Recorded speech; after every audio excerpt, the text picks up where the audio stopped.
All right, here we are. We're at the end of this chapter. A lot of things happening in this chapter. From a location standpoint, boy, we've been in the cities, and in those cities, they look vastly different than they have for much of all of our history up to this point. We know that in the United States, with our abundance of natural resources, we had some entrepreneurs who were at the right place at the right time, and being able to not only embrace new technological advances, but at the same time reap the benefits of using new technology to extract natural resources from oil to coal, and specifically iron ore as well.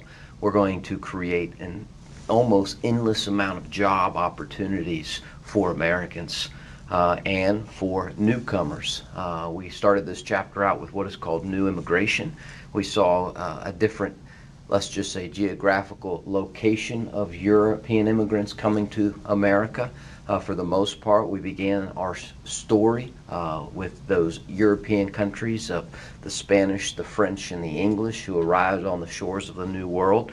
Of course, then we brought in a large number of Africans, initially as slaves. Of course, we already had Native American population who lived here. By the 1830s, we were bringing in the Irish and the Germans, which happened to be referred to as old immigration.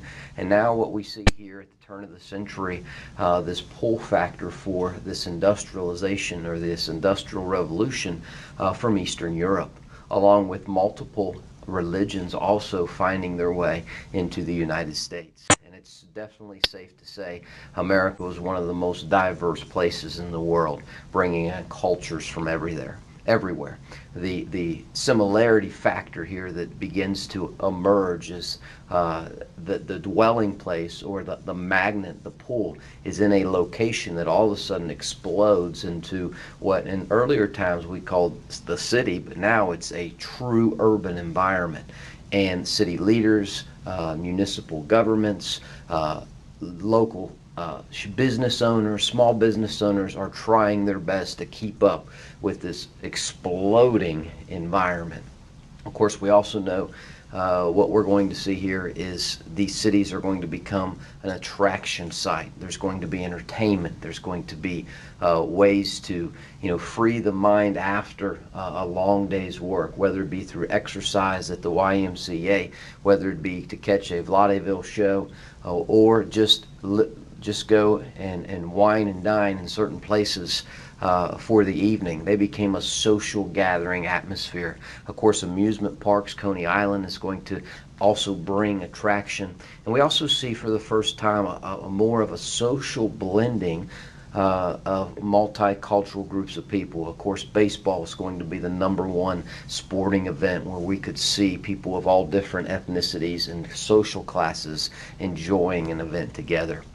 We also know that this is a big business time period, the rise of corporations through practices that at that time were not illegal, known as vertical integration.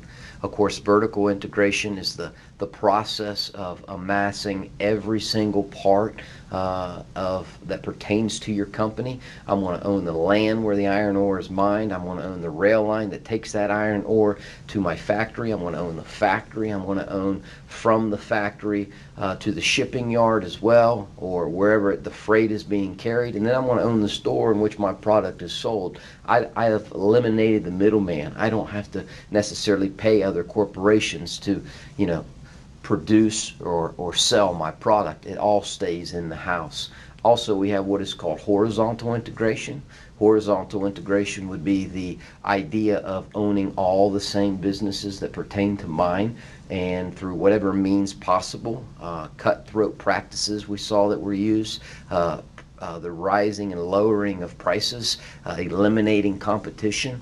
John D. Rockefeller perfected that in his Standard Oil Company. Of course, Andrew Carnegie perfected horizontal integration, and what we produced was this individual, self-made man type of mentality in this laissez-faire capitalist system in which the government was not intervening into the everyday micromanaging of these big businesses. In fact, the government was kind of weak. the bosses of the Senate, the presidents of this time period. When you have companies that are this big and this successful, and they're causing all this economic growth, and they're causing all this employment, and they're really building American cities, it's hard to intervene and stop it, because it's such a positive advantage for the course of the American economy.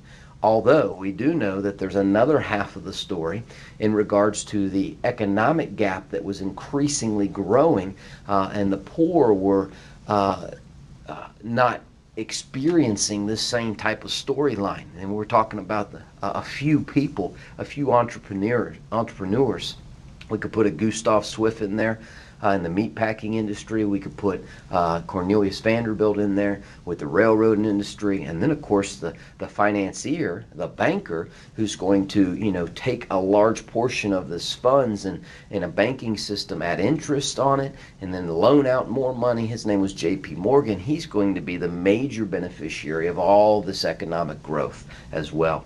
Together, society and writers and newspapers, such as some of our reporters of this time period coming out of New York, William Randolph Hearst and Joseph Pulitzer, and of course our political cartoonist named Thomas Nast, they will depict these individuals as robber barons, as of stealing the economic wealth of this time period.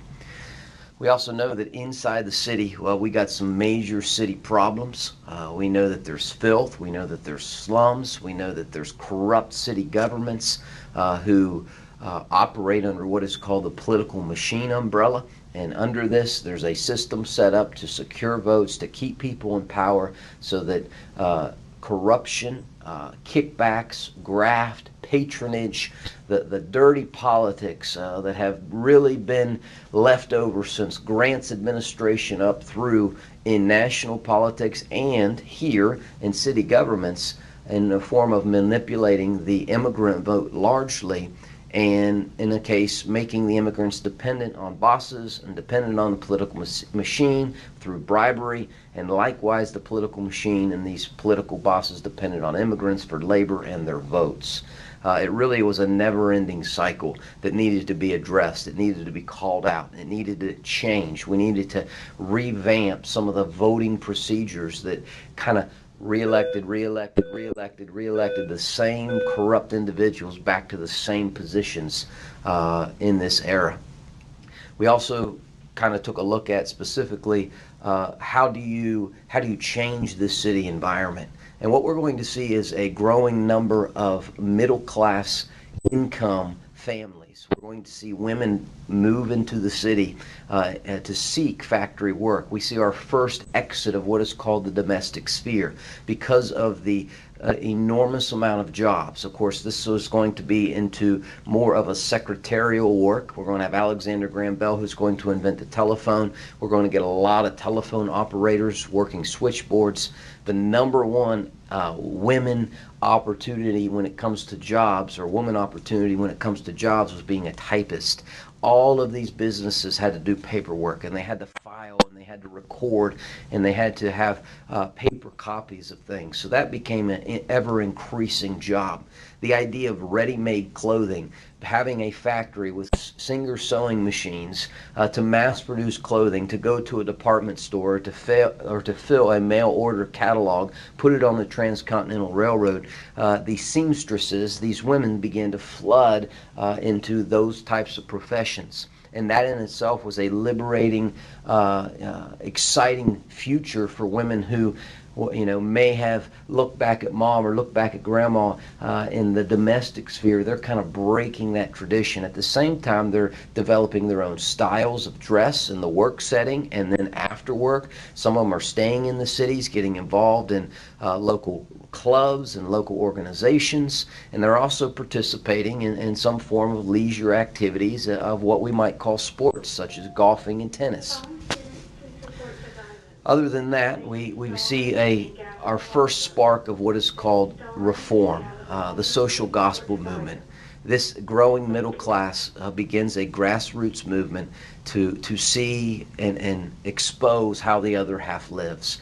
and to really call for some attention and to try to bring some hope, some economic relief, and some social justice to those who are in need. We call this the social gospel movement. And in this social gospel movement, it really begins with a couple ministers saying, we might be Baptist, or we might be Presbyterian, or we might be Catholic, but there's a crisis here at hand in which we all need to put our faith together, and not our differences that separate us, and pour into society and try to not only redeem those who may not know the faith, but at the same time bring some humanitarian aid, bring some uplifting spirit and for those who are in need. And it really starts here. This is really the awakening of some social justice reform that's going to carry us right into the next chapter. One of the individuals was named Washington Gladden, who was a minister who kind of began this social gospel movement, which kind of leads into the Salvation Army coming to America to help those who are in need. It also leads to the settlement movement. Of course, we have Jane Addams in Chicago, who opens up the Hull House and brings in immigrant children and teaches immigrant parents. It begins the Americanization process of America's poor immigrant class. At the same time, it's a refuge house for those who are in need. So that sums up the chapter. I tried to keep it under 12 minutes, and we landed right on it. So if you have any questions, please feel free to email me before Monday. Other than that, you have a good day.